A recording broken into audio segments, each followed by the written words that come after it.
la que nos va a desarrollar el profesor Chakí Chairi, Abu al-Qasim Essebti, un paradigma biográfico de comunicación humana y pedagógica en la Ceuta de los siglos XIII y XIV. El profesor Chakí Chairi realizó sus estudios de tercer ciclo de forma paralela en la Facultad de Ciencias de la Educación de la Universidad de Granada y también en la Facultad de Letras y Ciencias Humanas de Tetuán. Doctorado en Historia, ha sido profesor de la Facultad de Letras y Ciencias Humanas de Tetuán, también en la Escuela Nacional de Arquitectura de esa ciudad y en la Facultad de Ciencias de la Educación. Actualmente es profesor de Historia y Relaciones Culturales en nuestra universidad próxima de Tetuán. Bien, pues tiene la palabra. Buenas tardes. Ya se lo he expresado a mis amigos y conocidos, pero lo reitero, estoy muy contento de estar de nuevo aquí. Y en esta ocasión me toca hablar del personaje en cuestión, del que habéis oído en el título. El título es Abul Qasim Essebti, una vida paradigmática de comunicación humana y pedagógica en la Ceuta de los siglos XIII y XIV. Bueno, en realidad a este personaje le tocó poco del siglo XIII, pero la influencia cultural que ha recibido de la época anterior, de la época de los almohades, es la que me ha hecho pensar en hablar de esta influencia a través del título, ¿no? El encuentro tiene por título, recoge en el título la dimensión humana y la transferencia de cultura, de mentalidades, de ideas, se produce a través de los conocimientos y las ciencias de las que este personaje es protagonista. Bien, antes de empezar, me gustaría formular un par de preguntas. ¿Cómo nos imaginamos las relaciones humanas en la Ceuta del siglo XIV? Seguramente ni nos la imaginamos. Y, por otra parte, y más concretamente en ese marco de relaciones interpersonales, ¿cómo era la comunicación entre alumnos y profesores? La motivación de este tema es porque Ceuta es una ciudad eminentemente intercultural y es muy significativa en cuanto a la migración y el desarrollo de las relaciones humanas, que son buenos exponentes de ello. La migración como sacrificio para alcanzar conocimientos al servicio de la humanidad, no por interés o afán de lucro. Por otra parte, está en la dimensión humana el respeto infundado por la alta competencia profesional. Y, además, está el amor por el prójimo, su consideración como modestia y trato con respeto.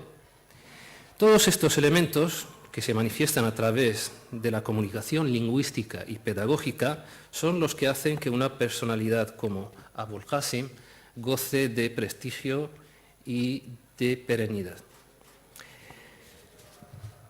Cronológicamente, la biografía sobre la cual ha recaído nuestra lección queda acotada por las fuentes arábigo-islámicas en el siglo VIII de la Égira, lo que viene a ser el siglo XIV de la era cristiana. Concretamente se extiende del 697 al 760 de la Égira, aunque estas fechas no son absolutamente seguras y requieren de una explicación acerca de su determinación. Para ubicarlos en la era cristiana, estamos hablando de finales del siglo XIII a mediados del XIV. Dicho siglo islámico había sido en Marruecos y en Al-Ándalus de gran florecimiento literario y científico, pues ciudades como Granada, Fez o Marrakech pululaban de ulemas, de doctores, de licenciados, de pensadores, de literatos y poetas. Y Ceuta estaba entre estas destacadas ciudades.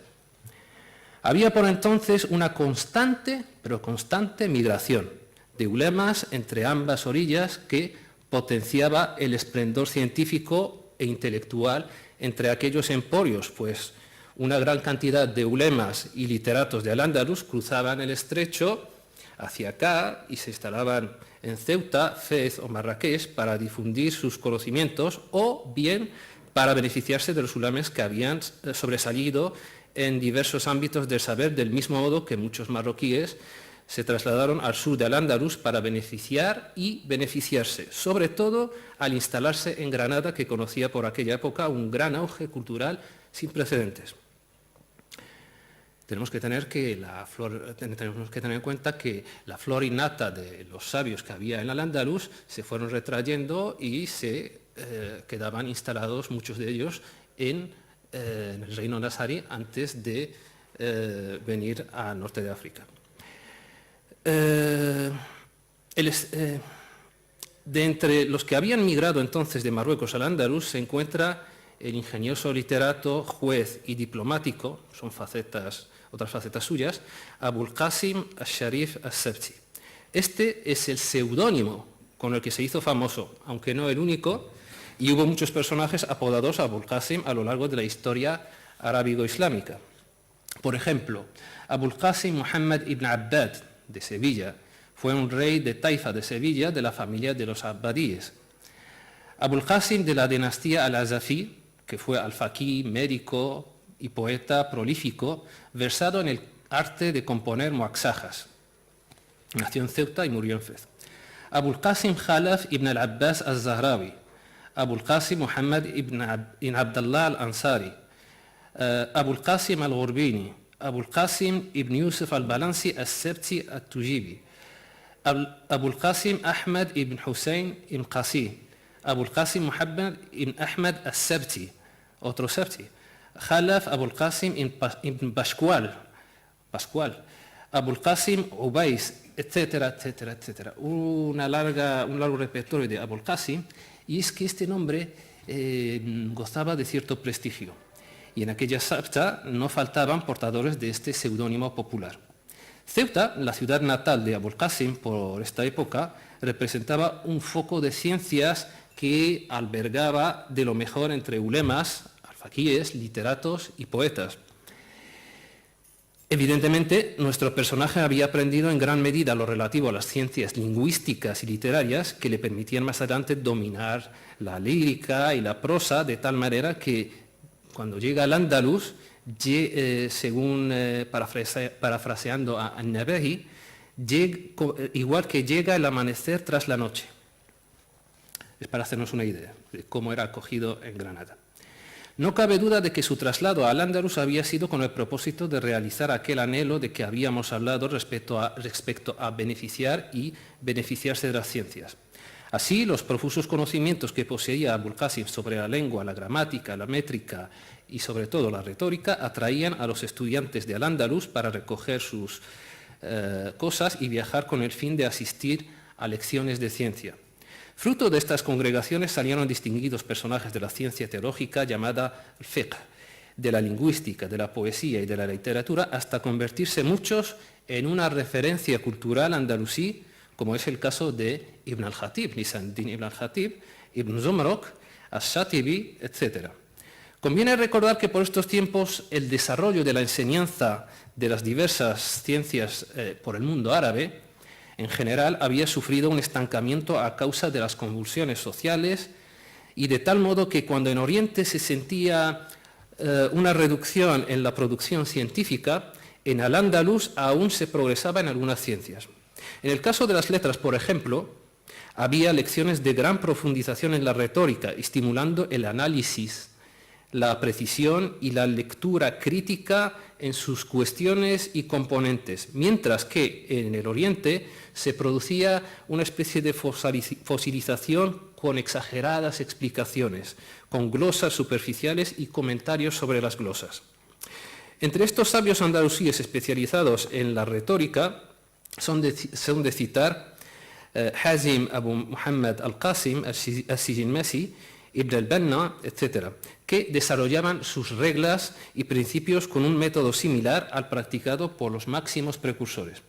En otras ciencias como la lingüística, la gramática, la métrica, la rima, pues Abul Qasim emprendía revisiones muy detalladas que nada tenían que envidiar a los próceres de este campo como ibn Amr ibn al-Ala, al-Akhfash, al-Khalil ibn Ahmad o al-Farahidi. La época marini se distingue de otras épocas, sobre todo del almorávide e incluso del almohade, con un marcado carácter de dedicación y profundización en lo relativo a la civilización y la cultura, pero no cabe duda de que esto es resultado de los esfuerzos llevados a cabo durante las épocas anteriores. En cualquier caso, y como dice Alfonso de la Serna en su libro Marruecos-España, un malentendido histórico, el Estado almohade presidió una verdadera edad de oro cultural. Era el tiempo de Ibn Tufail y Averroes, dos insignes andalusíes de la era artística de la Giralda de Sevilla, de la Kutubía de Marrakech y la Torre Hassan de Rabat. Los tres famosos alminares almohades que erigió el gran sultán Yaqub al-Mansur y que testimonian la majestad severa de la arquitectura almohade, de la que se ha dicho que es el románico del arte hispano-marroquí, así como la arquitectura meriní será el gótico de ese arte. Es para hacernos una idea.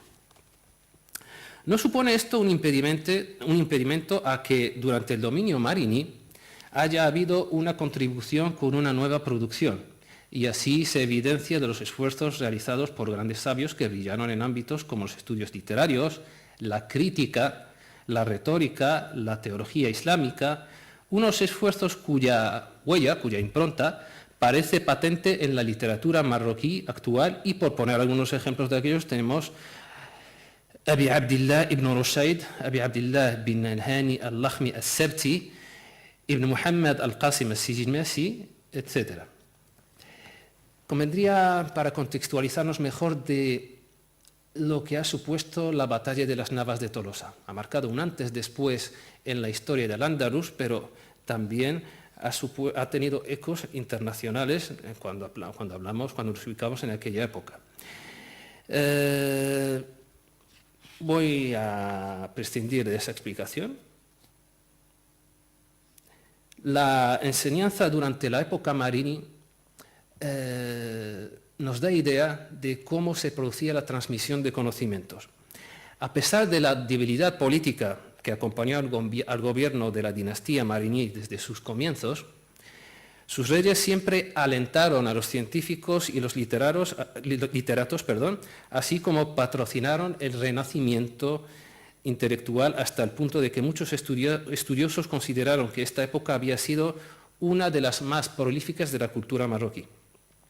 Consecuencia de tal fomento de la cultura y la enseñanza había sido la preocupación del Estado por la construcción de escuelas, las famosas madrazas, y centros de ciencias como universidades por todos los rincones del país, y también por proporcionar las condiciones propicias a los estudiantes con el objeto de aprender las ciencias, como la edificación de residencias para ellos. El desarrollo de las ciencias requiere estabilidad, tiempos de paz, recogimiento, reflexión, condiciones especiales. Para hacernos una idea, recomiendo leer un libro, La enseñanza de los musulmanes españoles, del famoso arabista Julián Rivera, y otra obra suya, Bibliotecas y Bibliófilos, que viene recogida en una obra prologada por la profesora María Jesús Viguera. Por otra parte, había un alentamiento de los doctores e investigadores, dado que disfrutaban de una posición ante los reyes mariníes. Entre las manifestaciones que entran en esta línea está el hecho de organizar coloquios en sus palacios, de convocarles a dar lecciones en estos y de ofrecerles premios. La preocupación de estos reyes por las ciencias había llegado hasta tal grado que algunos de ellos fueron ulemas o alfaquíes o bien poetas. Tenemos, por ejemplo, el caso de Abu Sa'id Uthman bin Yaqub al-Mansur, que había sido un ulema. Abu Inan bin Abil Hassan era un alfaquí que debatía con ulemas y alfaquíes cuestiones trascendentales, importantes de la teología, y sabemos que el debate fomenta un espíritu de reflexión, de crítica constructiva, y no tenía prejuicios para ellos. Y Ali bin Uthman bin Yaqub Abu al-Hassan, que era un eminente poeta. Resultado de dicho patrocinio, había sido un florecimiento de las ciencias lingüísticas, literarias y teológicas, de manera que mucha gente frecuentaba los focos de difusión de conocimientos para cosechar cuanto puedan. Cuando hablo de focos, me refiero a capitales, a ciudades donde se reúnen estos sabios, este saber, pero también a un nivel menor en las madrazas, esa especie de universidades antiguas. De la biografía de Abul Qasim Sebzi no se había escrito una autobiografía, es decir, él no ha escrito sobre sí mismo, lo cual nos hace pensar en su modestia y en su dimensión ascética. Es decir, lo hacía todo por Dios, no lo hacía por algún interés mundano, claro. Digo que no había dejado una autobiografía en su obra, tal como hacían en su tiempo, por ejemplo, su amigo y discípulo Lisan-Din ibn Khatib, en su Ihata recoge una autobiografía. Al menos en ningún libro suyo que haya llegado a nuestro conocimiento. Se sabe que muchos documentos se habían perdido. No obstante, muchas obras de biografías de personajes ilustres conocidas como Tarajim, escritas por coetáneos o bien más tarde, sí que nos recopilan suficiente información sobre su vida. Por ejemplo, sobre su genealogía encontramos diversas referencias donde la que va más lejos, en orden ascendente, es la de Ibn al-Khatib en su Ihata, así como en Natiru Fara'id al-Yemen, de Abu Walid Ismail bin al-Ahmar, de la familia de los Banu al-Ahmar. Hablemos un poco de su identidad social. Ante todo hay que estimar unas consideraciones sustanciales sobre su nombre. La genealogía era muy importante para los árabes y se concebía como una ciencia, ya que el estatus de nobleza venía determinado en gran medida por el origen, es decir, por la vinculación sanguínea con los profetas. Según la tradición, solo el descendiente de un profeta era elegido para profesar el mensaje de Dios.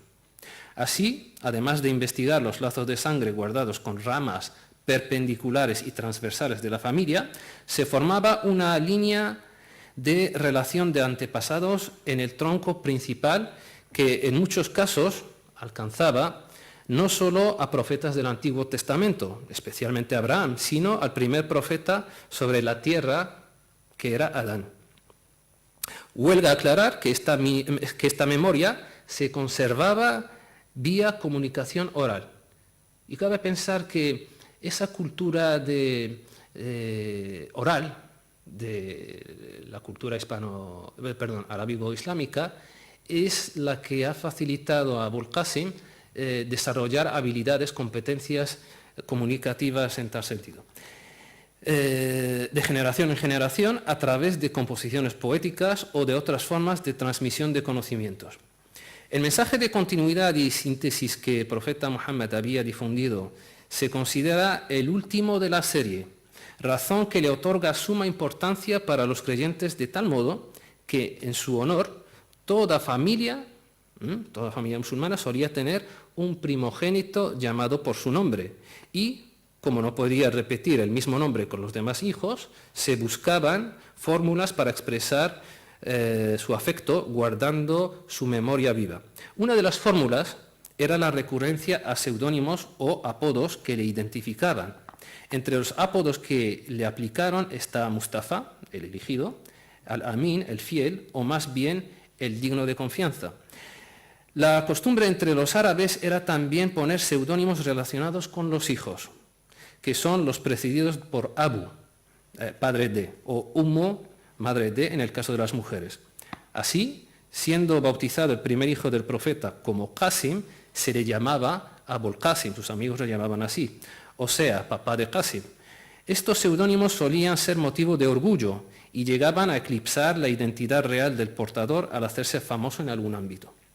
Pues bien, nuestro personaje se llama en realidad Muhammad bin Ahmad bin Muhammad bin Muhammad y sigue como bin Abdillah bin Muhammad bin Muhammad bin Muhammad. Sigue avanzando en la genealogía bin Ali bin Musa, otro profeta, nombre de profeta, bin Ibrahim bin Muhammad bin Nasir bin Hayyun, prosigue Ibn al-Qasim bin al-Hassan bin al-Hussein bin Idris bin Abdillah, continúa bin Muhammad, hasta alcanzar la familia coetánea del profeta, bin al-Hassan bin Ali bin Abi Talib, sobrino y marido de la hija del profeta. Por tanto, se evidencia de esta genealogía el origen noble de sus antepasados, cosa que por una parte expresaba el gran afecto que se tiene al profeta y por otra parte es motivo de prestigio social. Tanto que, por si alguien no lo conoce, la gente le ponía a los descendientes del profeta el seudónimo al-Sharif como distintivo, es decir, el noble. De esta manera, nuestro personaje era identificado por sus biógrafos así: Abul Qasim al-Sharif al-Sabti. Otro caso que viene a tenor de lo dicho y muy vinculado a Ceuta es el del famoso geógrafo al-Sharif al-Idrisi, personaje al cual el Instituto de Estudios Ceutíes había dedicado ya un congreso. Cabe advertir que también se le identificaba íntimamente con el seudónimo que es Abu Abdillah, pero no llegó a popularizarse este seudónimo tanto como Abul Qasim. Bueno, de su origen no prescindo hablar, pero sí que de su educación cabe mencionar que estaba su padre estaba entregado a la lectura del Corán, su estudio con la debida memorización, así como en la consiguiente comprensión de las cuestiones religiosas.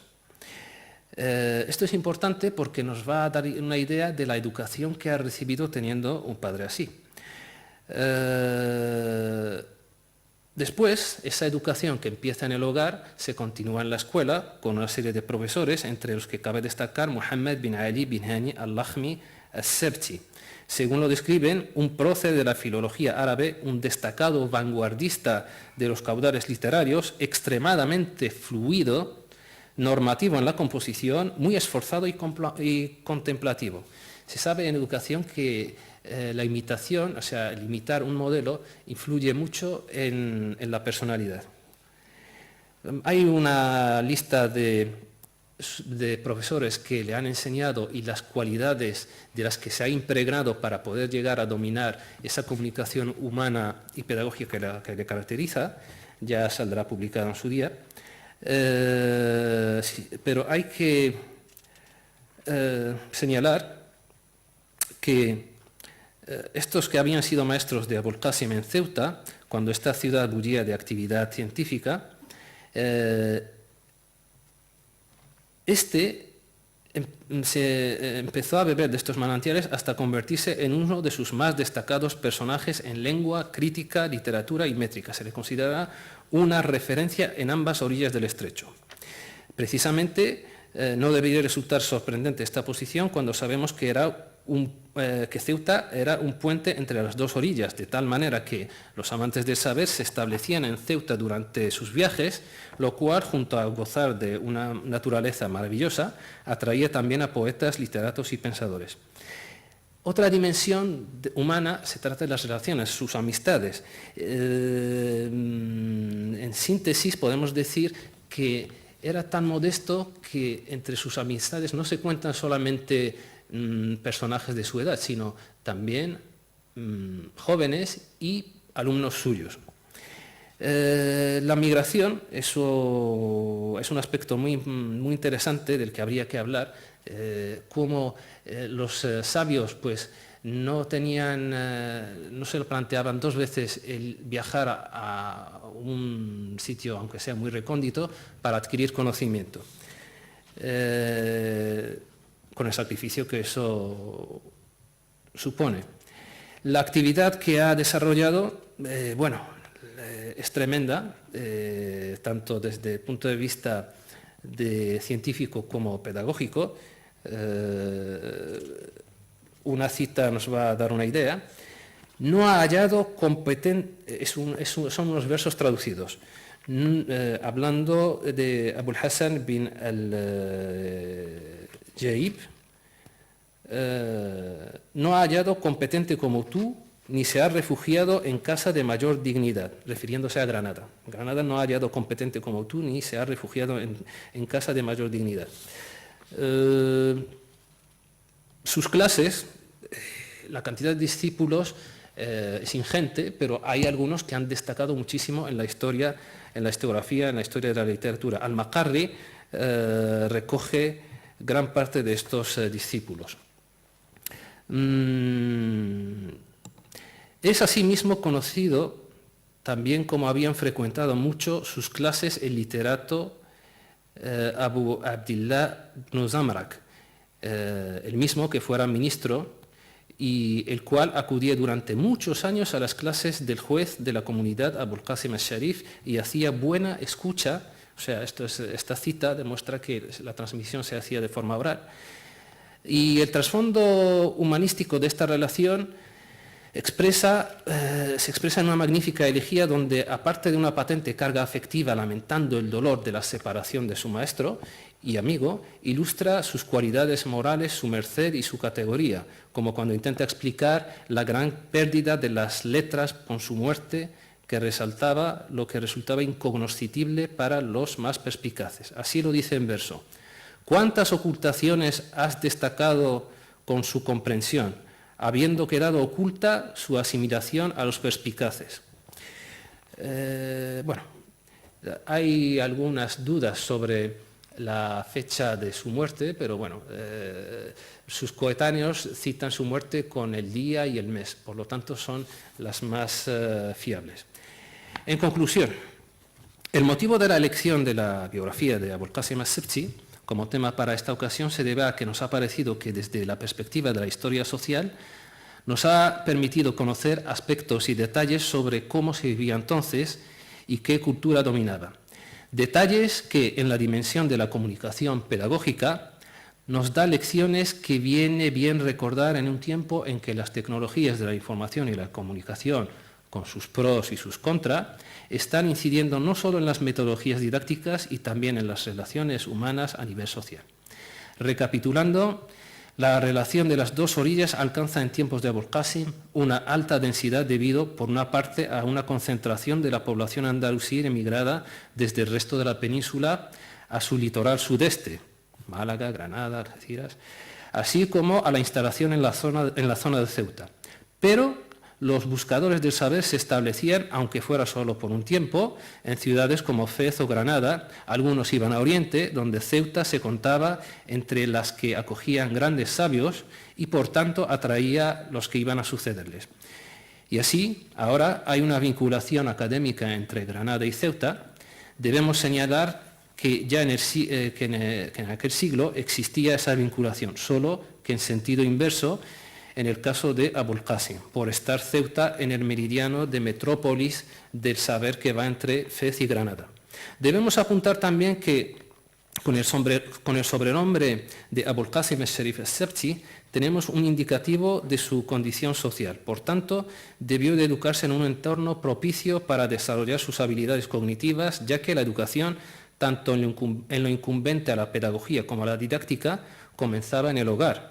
Igualmente, los tres primeros componentes de su nombre árabe original nos indican el arraigamiento de su familia a la tradición religiosa, cosa que en tiempos de los almohades se relaciona con el ascetismo y lo que implica rectitud y contemplación.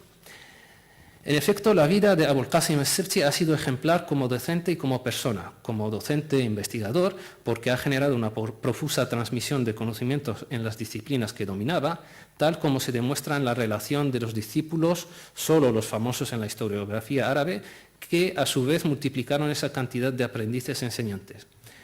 Como persona, no solo es respetado, sino también es querido y apreciado, virtudes que solo se reúnen entre quienes miden las palabras que oyen y cuidan las que dicen, o sea, que presta atención al interlocutor y les habla con el estilo que conviene a su mentalidad. Son aptitudes de liderazgo. Sin duda, entre los diversos testimonios de la eficiencia de comunicación lingüística y pedagógica que nos han llegado, el más fidedigno es el de Ibn al-Jatib, como amigo y como discípulo, que nos dibuja ese ceutí tan halagado por el granadino. Pero ambas dimensiones, la pedagógica y la humana no deben entenderse por separado, sino que una explica a la otra. ¿Qué es lo que puede hacer que una relación pedagógica evolucione en una relación humana de amistad y fraternidad? Obviamente, la vinculación del saber con la enseñanza es como la de la teoría con la práctica, y el mejor ejemplo es el de la medicina, en ese caso, en esos tiempos. Esto permite una constante reflexión y contraste con la realidad, pero en disciplinas más humanísticas también, pues de nada sirve conocer la gramática, la sintaxis o la lexicología a la perfección si no se maneja en el plano real con eficacia y sirve para alcanzar logros en la práctica. Se trata de dominar la comunicación humana, y así debemos imaginarnos a Abul Qasim as-Sabti como un buen paradigma de aquellos sabios que no se ubican en el trono de posesor de conocimientos, repartiendo lecciones magistrales con la autoridad que le dispensa su reconocimiento social, sino que se ponía en la posición del perpetuo aprendiz, que cuanto más sabe, más se da cuenta de lo poco que sabía. Lecciones en breve. ¿Tengo 2 minutos? Sí. Después de aquella revisión bibliográfica, de poco sirve este trabajo sin una interpretación, donde se impone la siguiente pregunta: ¿cómo se explica el éxito y prestigio alcanzado por Abul Qasim as-Sabti, tanto en el plano social como en el pedagógico y el profesional? Cuando hablo de éxito, me he saltado el éxito que ha tenido en sus embajadas, que requieren una capacidad de argumentación, de convicción, etc. Y también como juez, teniendo en cuenta el contexto no solamente lingüístico de lo que se dice, sino también el contexto situacional de los hechos. Para empezar, sin duda el modelo de comportamiento que ha visto en su entorno más inmediato, en casa, ha debido marcarle positivamente, pues es consabido entre los psicopedagogos que aprendemos por imitación, sobre todo durante la infancia, etapa base del desarrollo de la personalidad. Y al menos su padre, según lo indicado, era un ejemplo de educación y sabiduría. Luego, sus maestros, además de saber atraer su interés y saber comunicarle sus conocimientos, debieron de transmitirle el espíritu de modestia y valores humanos necesarios para su progreso como persona, es decir, aprender para perfeccionarse o por obligación religiosa, no para conseguir una colocación laboral o una posición social. Si ha sido nombrado juez de comunidad, un cargo muy delicado, donde la consideración del contexto, tanto situacional como lingüístico, es decisivo para hacer justicia, es porque ha demostrado el dominio de la comunicación humana. Como anécdota, para cambiar un poquito de tercio, está el famoso episodio de Ulises con el cíclope. Cuando fue el cíclope quejándose a su padre, a Poseidón o Neptuno, diciéndole que nadie me había herido, le había dejado ciego, estancándole una estaca en el ojo, una lanza, ¿no? Entonces, cuando fue a quejarse, recordó que cuando salía Ulises, le dijo: ¿quién me ha hecho esto? Y Ulises, con su inteligencia, le dijo: nadie. Entonces, cuando fue a quejarse, dijo: nadie me ha hecho esto. Le dice su padre: ¿pero quién te ha herido? Le dice: nadie me ha hecho esto, ¿no? Entonces, hay que profundizar en los testimonios de los testigos que vienen en los juzgados y tal, ¿no? Si ha sido embajador para resolver cuestiones importantes de cooperación y conciliación entre los nazaríes y los meriníes, es porque ha mostrado las cualidades de comunicación eficaces. Si sus amigos le han dedicado biografías y elegías emotivas, y si sus discípulos le guardan tanto cariño así como referido su favor sobre ellos en materia científica, entonces no cabe pensar que nuestro Ceutí era un paradigma, solo cabe pensar que nuestro Ceutí era un paradigma ejemplar de humanismo y de sabiduría que sabe transmitir por vía oral, donde el mensaje llega con más eficacia cuando le acompaña el componente afectivo y el comportamiento educado. En definitiva, no está de más reflexionar por qué cada vez son más raros este tipo de personas carismáticas y, sobre todo, de profesores entrañables. Dejo este planteamiento abierto y con esto doy por concluida mi participación.